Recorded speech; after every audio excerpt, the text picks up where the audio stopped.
Bismillahirrahmanirrahim. Assalamualaikum warahmatullahi wabarakatuh. Innal hamdalillah nahmaduhu wa nasta'inuhu wa nastaghfiruh wa na'udzu billahi min syururi anfusina wa min sayyiati a'malina. May yahdihillahu fala mudilla lahu wa may yudlilhu fala hadiya lahu. Asyhadu an la ilaha illallah wa asyhadu anna Muhammadan abduhu wa rasuluh. La nabiyya ba'dah, amma ba'du. Alhamdulillahirabbil alamin.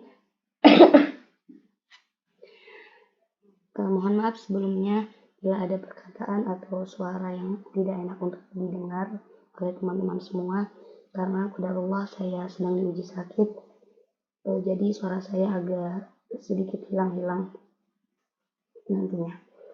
Baik, insyaallah dalam kesempatan kali ini saya akan mempresentasikan mata kuliah metodologi tafsir tematik yang diampu oleh Al-Ustadz Dr. Kiai Haji Ahmad Alim LCMA, yang mana presentasi ini untuk memenuhi tugas ujian tengah semester 3. Sebelumnya perkenalkan, nama saya Siti Komaria, mahasiswi Ilmu Al-Quran dan Tafsir Universitas Ibnu Khaldun Bogor semester 3. Adapun pembahasan yang akan dibahas pada presentasi kali ini yaitu ada 6 pembahasan. Yang pertama, metodologi tafsir tematik, dan yang kedua, metodologi tafsir tematik. Dan pada pembahasan yang pertama dan yang kedua ini itu adalah saling berkesinambungan. Dan pembahasan yang ketiga yaitu tafsir tematik tentang konsep harta, dan yang keempat, pendidikan dalam tinjauan tafsir tematik. Dan pembahasan yang kelima yaitu hakikat ruh dalam Al-Quran. Dan pembahasan yang keenam yaitu ada bagaimana cara mencari indeks ayat. Baik, langsung ke pembahasan yang pertama yaitu metodologi tafsir tematik. Sebelum kita mengetahui apa sih urgensi dari tafsir tematik itu tersendiri, langkah baiknya kita memahami bagaimana cara menafsirkan Al-Quran secara tematik. Dengan belajar metode tafsir tematik, kita bisa belajar memahami bagaimana cara menafsirkan Al-Quran secara tematik. Karena tafsir tematik ini memudahkan kita dalam memahami berbagai macam persoalan. Tentunya persoalan-persoalan yang muncul belakangan ini, yaitu terkait isu-isu kontemporer yang membutuhkan jawaban problematika modern yang timbul saat ini, yaitu yang perlu sebuah pengkajian secara komprehensif dengan suatu pengkajian, yaitu dengan pendekatan tafsir tematik itu tersendiri. Karena menafsirkan Al-Quran yang tidak menurut ilmu ini yaitu sangatlah berbahaya untuk memahami tafsir secara tematik. Ini membutuhkan metodologi. Nah, tafsir tematik atau yang disebut juga dengan tafsir maudhu'i mencakup semua tema kehidupan, mencakup semua disiplin ilmu. Dengan kajian tematik ini relevansi antara ayat satu dengan ayat yang lain, dan mencoba memahami satu pokok pembahasan, satu pokok permasalahan secara utuh di dalam Al-Quran. Sebagaimana di sini ada urgensi tafsir tematik atau yang disebut juga dengan tafsir maudhu'i. Yang pertama yaitu lebih praktis dalam menjawab tantangan zaman. Urgensi yang kedua yaitu tafsir maudhu'i mencangkup seluruh disiplin ilmu dengan perspektif kajian tematik. Dan yang urgensi yang ketiga yaitu dapat mengetahui hubungan dan persesuaian antara beberapa ayat dalam satu judul bahasan. Dan urgensi yang keempat yaitu tafsir maudhu'i akan mendorong lahirnya berbagai macam disiplin ilmu baru, baik sains alam maupun sains sosial. Dan urgensi yang kelima yaitu mempermudah bagi para akademisi untuk mengetahui secara sempurna berbagai macam topik dalam Al-Quran dengan pembahasan yang lebih fokus dan lebih menyeluruh. Setelah kita mengetahui urgensi dan tujuan yang dipelajari dari tafsir tematik, maka kita sebagai akademisi perlu tahu sejarah awal dari tafsir tematik itu tersendiri.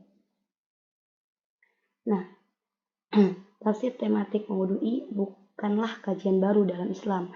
Peletakan dasar-dasarnya telah dimulai sejak zaman Rasulullah SAW, yaitu ketika beliau menafsirkan satu tema ayat, kemudian merelevansikannya dengan ayat yang lain yang semisalnya.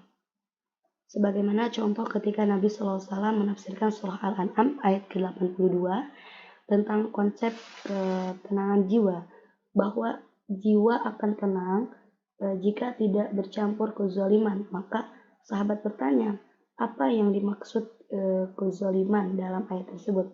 Maka Rasulullah SAW menafsirkan ayat tersebut dengan surah Luqman, bahwa kezaliman yang dimaksud adalah kesyirikan. Nah, hal ini sebagaimana yang diriwayatkan Imam Bukhari dalam Shahihnya, yang mana artinya dari Abdullah, ia berkata, ketika turun ayat orang-orang yang beriman yang tidak mencampur adukan iman mereka dengan kezalimannya, sebagaimana tercantum dalam Quran surah Al-An'am ayat 82, para sahabat bertanya, siapa di antara kita yang berbuat zalim? Maka Allah menurunkan ayat, sesungguhnya syirik merupakan kezaliman yang besar. Sebagaimana yang tercantum dalam Quran surah Luqman ayat 13. Hadis ini hadis yang diriwayatkan oleh Imam Bukhari. Nah, tematik di awal pada masa risalah itu bagaimana Nabi bicara satu tema ayat ke tema yang lainnya dalam satu tema. Sebagaimana contoh yang lainnya dalam contoh mafatihul ghaib, yaitu kunci. Nah, di sisi Allah itu ada kunci-kunci gaib yang tidak bisa mengetahuinya kecuali Allah sendiri. Kemudian Nabi menjelaskan mafatihul ghaib khamsun. Kunci-kunci gaib itu ada 5, dan 5 ini ada di surah Luqman ayat ke-34. Yang pertama, Allah mengetahui apa yang ada dalam kandungan. Jadi dalam Quran surah Al-An'am ayat 59 berbicara mafatihul ghaib, cuman belum rinci. Rinciannya tadi Nabi tunjukkan ada di surah Luqman. Jadi mafatihul ghaib yang ada di surah Al-An'am ayat 59 dan Luqman ayat 34 ini merupakan bibit-bibit awal tafsir tematik, sama seperti tadi sebelumnya pada contoh di pembahasan awal, yaitu sama berbicara satu tema pada generasi awal. Kemudian diteruskan pada kemudian pada sejarah tafsir tematik ini, kemudian diteruskan pada madrasah, yaitu pada periode sahabat. Madrasah yang pertama itu Madrasah Mekkah yang dipelopori oleh Ibnu Abbas yang melahirkan mufasir terkenal seperti Mujahid bin Jubair, Sa'id bin Jubair, Ikrimah, Maulana Ibnu Abbas, Taus al-Yamani, dan Atha bin Abi Robah. Dari murid-murid Ibnu Abbas inilah yang meriwayatkan tafsir sampai ke kita saat ini. Dan yang unik dari murid Ibnu Abbas itu adalah hamba sahaya. Jadi mereka ini adalah hamba sahaya, tapi mereka memiliki ilmu. Dan yang kedua yaitu pada Madrasah Madinah atau yang dipelopori Ubay bin Ka'ab yang menghasilkan pakar tafsir seperti Zaid bin Aslam, Abul Aliyah, dan Muhammad bin Ka'ab al-Quradi. Dan yang ketiga yaitu pada Madrasah Irak yang dipelopori oleh Ibnu Mas'ud. Di antara murid-muridnya yang terkenal adalah Al-Qammah bin Qais, Hasan al-Basri, dan Qutabah bin Di'amah as-Saudusi.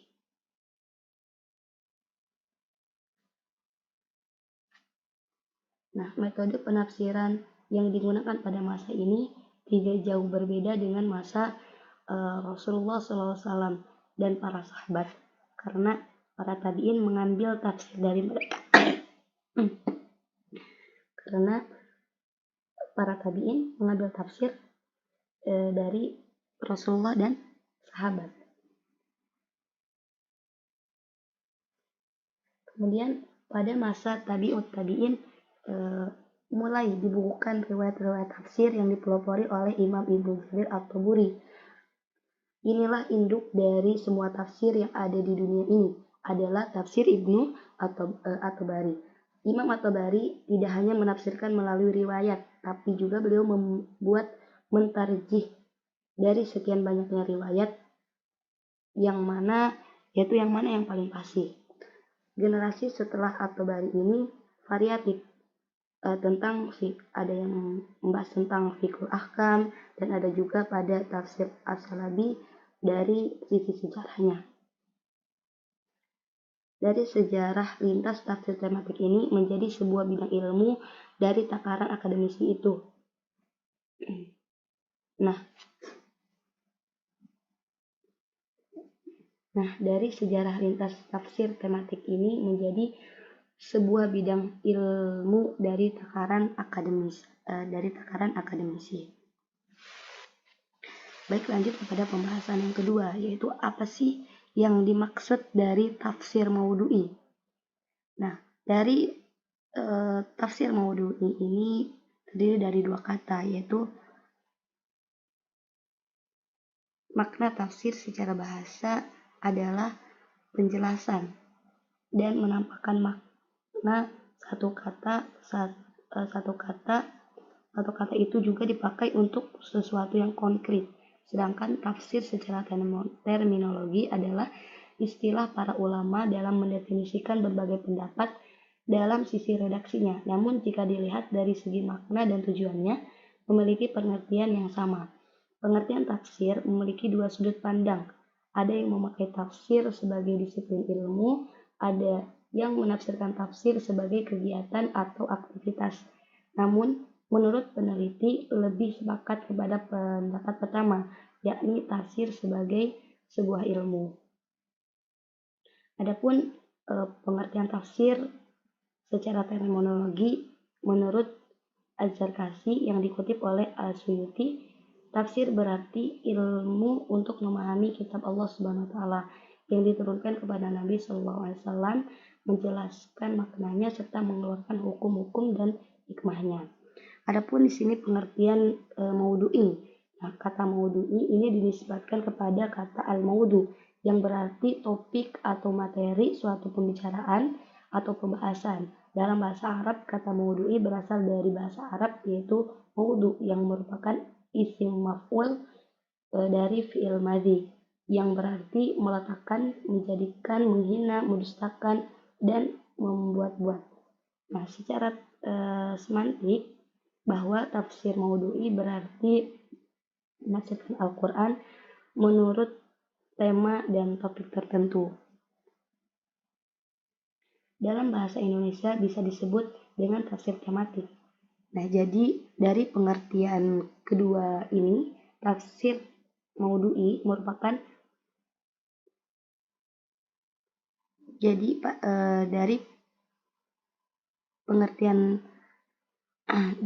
pengertian antara tafsir dan pengertian dari maudhu'i, bahwa tafsir maudhu'i menurut pendapat dari mayoritas ulama adalah menghimpun seluruh ayat Al-Quran yang memiliki tujuan dan tema yang sama. Adapun cara mengkaji dari tafsir tematik yaitu pertama mencari ayat, yang kedua mengumpulkan ayat-ayat yang setema, dan yang ketiga yaitu diurutkan sesuai asbabun nuzulnya, dan yang keempat mensyarah ayat-ayat, dan yang kelima ditaklik yaitu dikomentari atau dibuat sintesa, dan yang keenam yaitu melakukan istinbat. Artinya setelah kita menggali dalam satu makna dalam ayat, kemudian kita melakukan aktualisasi untuk menjawab tantangan problematika zaman sekarang. Lanjut kepada pembahasan yang ketiga, yaitu tentang konsep harta. Yang mana di dalam Al-Quran telah dijelaskan bahwa hanya milik Allah lah segala yang ada di bumi, begitupun pada harta yang kita miliki. Manusia hanyalah sebagai pengelola. Tujuan dalam memiliki harta pun tidak lain yang utama adalah untuk menambah ketakwaan kita kepada Allah. dan dalam aspek sosial agar mendistribusikan kekayaan yang dimiliki, karena dalam harta kita dan bagian milik orang lain yang membutuhkan, agar harta itu tidak beredar pada orang-orang yang kaya saja. Adapun eksistensi harta dalam Al-Quran berkaitan erat dengan segala hal yang disebut sebagai harta di dalamnya. Selain itu juga berkaitan dengan hikmah diberikannya harta kepada manusia. Terkadang ia menjadi nikmat, namun juga terkadang ia juga tidak jarang menjadi sebuah ujian. Makna harta al-mal dalam Al-Quran adalah segala sesuatu yang memiliki nilai guna bagi manusia, baik berupa materi ataupun manfaat. Dari pembahasan ini, harta bisa sebagai fitrah ujian bagi manusia sebagaimana tercantum dalam Quran Surah Al-Baqarah ayat 155, dan yang kedua bisa berupa hiasan dunia sebagaimana yang tercantum dalam Quran Surah Al-Imran ayat 14, dan yang ketiga bisa sebagai amanah yang tercantum dalam Quran Surah Al-Hadid ayat 7, dan yang keempat bisa sebagai sarana untuk berbuat kebajikan atau bekal ibadah yang tercantum Quran Surah Al-Baqarah ayat 195. Nah, adapun cara memperoleh dan menggunakan harta di dalam Al-Quran. Yang pertama yaitu berusaha dan bekerja dengan sungguh-sungguh, dan yang kedua yaitu memperhatikan hal-hal yang perlu dihindari dalam mencari harta. Jadi di dalam Al-Quran kata al-mal dengan berbagai bentuknya disebutkan bahwa ada 87 kali yang terdapat dalam 79 ayat dalam 38 surat yang membahas tentang harta itu tersendiri. Pada pembahasan yang keempat yaitu tentang pendidikan dalam tafsir tematik.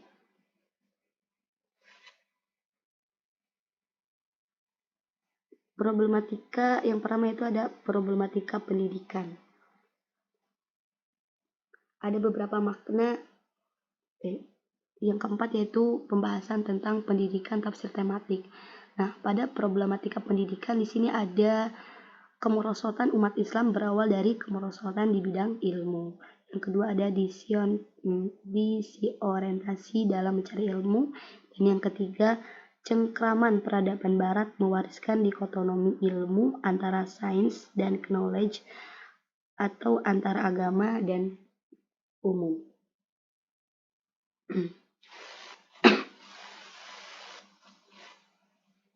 Di sini ada beberapa makna dalam mustalah at-tarbiyah, yang mana yang pertama yaitu al-islah, yang kedua al-akhlaq, yang ketiga at-tansiyah, yang keempat at-tazkiyah, yang kelima asasiyah, yang keenam at-ta'lim, yang ketujuh al-hadib, dan yang kedelapan at-tadhir, dan yang terakhir yaitu al-irsyad.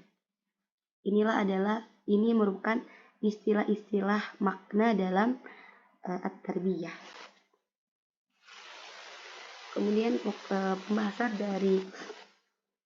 yang kelima yaitu tentang hakikat ruh dalam Al-Quran. Dalam kajian tafsir tematik bahwa ruh tidak memiliki satu makna, tapi maknanya itu variatif sesuai kontekstualisasinya. Memiliki makna antara ayat yang satu dengan yang lainnya, sehingga ruh itu memiliki makna banyak sekali yang disebutkan di dalam Al-Quran. Ayat-ayat tentang ruh dalam Al-Quran. Nah, kata ruh di dalam Al-Quran diulang sebanyak 21 kali, sebagaimana yang telah dijelaskan oleh dosen kita, yaitu Al-Ustadz Ahmad Alim LCMA. Dan kata ruh mempunyai banyak makna yang tersebar di beberapa ayat di dalam Al-Quran dan dapat diartikan sebagai sumber kehidupan atau nyawa yang disebut dalam Quran Surah Al-Isra ayat 85. Begitupun kata ruh bisa juga menunjukkan makna malaikat Jibril, Ruhul Kudus, sebagaimana tercantum dalam Quran surah Al-Baqarah ayat 87, kata ruh juga yang menunjukkan wahyu atau Al-Quran itu sendiri, yang mana disebut dalam Quran surah An-Nahl ayat 2, kata ruh yang menunjukkan arti pertolongan Allah Subhanahu wa taala, yang tercantum dalam Quran surah Al-Mujadalah ayat 22, dan yang kelima kata ruh yang menunjukkan arti rahmat Allah Subhanahu wa taala, yang tercantum dalam Quran surah Yusuf ayat 87, dan yang keenam yaitu kata ruh yang menunjukkan arti ketentraman sebagaimana tercantum dalam Quran surah Al-Waqiah ayat 89.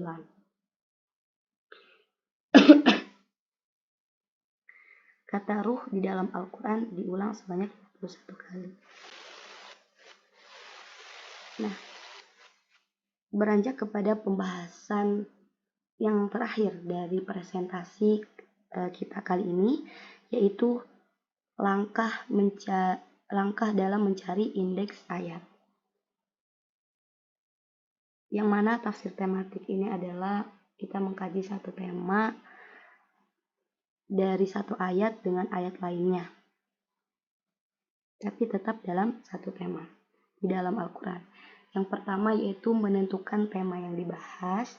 Apakah tema misalnya tentang mal, tentang wasiat di dalam Al-Quran, tentang gurur, tentang yang lainnya yang ada di dalam Al-Quran. Dan yang kedua, setelah menentukan tema, kita mesti mengumpulkan ayat-ayat. Kita kan misal tadi tentang wasiat, berarti kita mengumpulkan ayat-ayat di dalam Al-Quran tentang wasiat. Yang ketiga yaitu diurutkan ayat-ayatnya dari Al-Fatihah sampai surah An-Nas. Bisa secara manual dan juga bisa kita mencari dalam dalam kamus. Dan yang keempat, setelah diurutkan ayat-ayatnya satu persatu, kita dikaji dan dicari tafsirnya. Setelah kita diurutkan ayatnya, kita mencari tafsir dari ayat tersebut. Dan yang terakhir yaitu menyusun sistematika penulisannya. Alhamdulillah, wallahu a'lam bishawab. Semoga apa yang saya presentasikan teman-teman semua dapat dimengerti dan bisa diambil dari sebuah pembelajaran ini. Dan mohon maaf yang sebesar-besarnya jika banyak kesalahan karena saya masih dalam tahap belajar. Wabillahi taufiq wal hidayah. Wassalamualaikum warahmatullahi wabarakatuh.